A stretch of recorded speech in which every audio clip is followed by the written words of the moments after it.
Hello boys and girls, welcome to the Math Club. In this video, we're going to talk about standard form. Question 5. Write each number in standard form.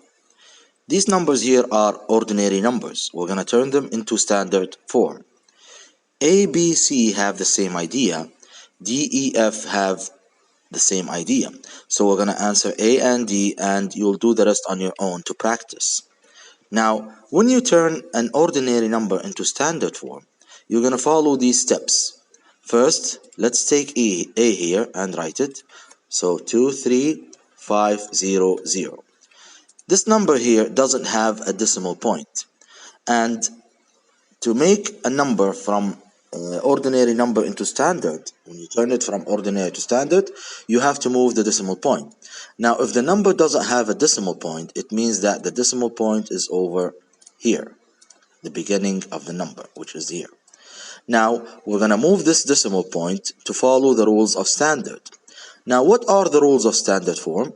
Very good. The rules of standard form are like this.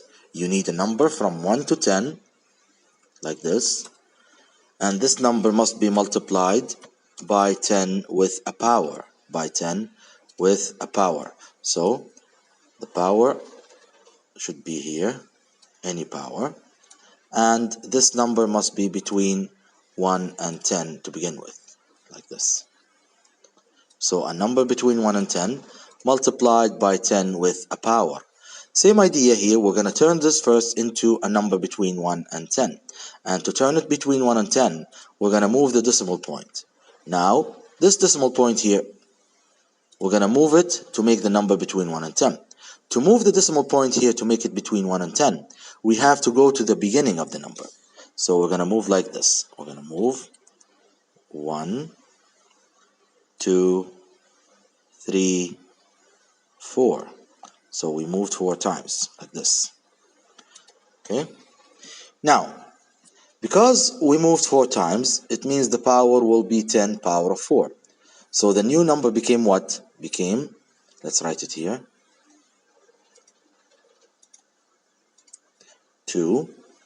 This is the new number, 2.35. And the zeros in the last part, you don't have to write them. And if you are confused about writing them or not, go ahead and write this in the calculator, and the calculator will remove the zeros for you. Okay, now we have 2.35 multiplied by 10 with a power. Now we understand that the power is the movement. The power here is the movement. So when we write the power, it's going to be the movement. So we moved how many times? 1, 2, 3, 4. We moved 4 times. Now, turning ordinary into standard is the opposite of turning standard into ordinary.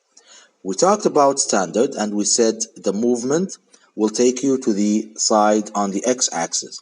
If the power is positive, it means you go to the right side of the x-axis. If the power is negative, it will take you to the left side of the x-axis. And we're talking about the movement of the decimal point here. Now here it's the opposite. It means if you go to the negative side with the decimal point, it means the power will be positive. So here, let me show you how. Let's imagine this is the x-axis here. Now on the x-axis we have a positive side and a negative side. This is the negative side and this is the positive side of the x-axis. If you take the decimal point and move it that way to the negative side, it means the power will be what? Very good. The power will be positive. The power will be positive. But if you take it to the other side, which is the positive side of the x-axis, it means the power will be negative. The power will be negative, like this. Now, let's use this rule. As we said, this is the x-axis. If you go to the negative side with the decimal point like we did here, it means the power will be positive. So this one will have a positive power. So the power will be positive, and we will use the movement on the power. Let's make this smaller. So we understand that the power is positive. And how many times did we move? 1, 2, 3, 4. So it's going to be positive 4. Positive 4. Again, as we said, the movement of the decimal point will decide if the power is positive or negative. If you go to the negative side of the x-axis, like we did here, it means the power will be positive. If you go to the positive side of the x-axis, it means the power will be negative. Now, here we made the number between 1 and 10, which is 2.35. And then we multiplied by 10 with a positive power of the movement, which is 1, 2, 3, 4. And this is the answer of question A. Now, B and C have the same idea. I'm going to answer D so you understand the other type of movement or the other direction of movement. Now, let's do D. First, let's remove these. Here. Now, D is what? It's 0.04. 0.04.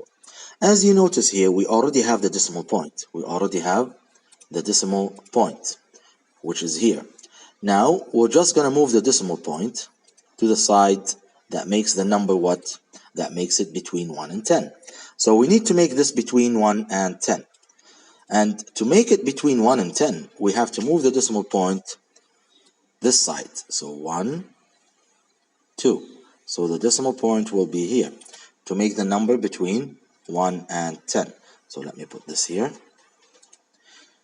Now we made it between 1 and 10 by moving this side, as you see. And when we move this side to the positive side of the x, it means the power will be, very good, will be negative. Now, we made the number 4, so the answer will be 4, like this. And multiplied by a power, let's make it bigger first. Yes. So multiplied by 10 with a power. As I said, the power will be what? Because we moved that way on the x-axis to the positive side, the power will be negative. So the power here will be negative. And we moved how many times? 1, 2. So it's going to be negative 2. Negative 2. So the power, negative 2. Let's make it smaller, like this. Again, the 0.04, we have to make the number between 1 and 10. That's why we moved the decimal point this way. And because we moved the decimal point 2 times this way to the right side, it means the power will be negative.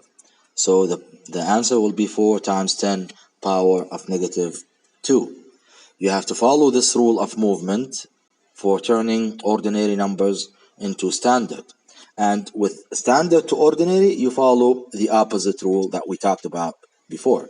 And this is how you answer a question like this. Thank you very much for watching. See you next time.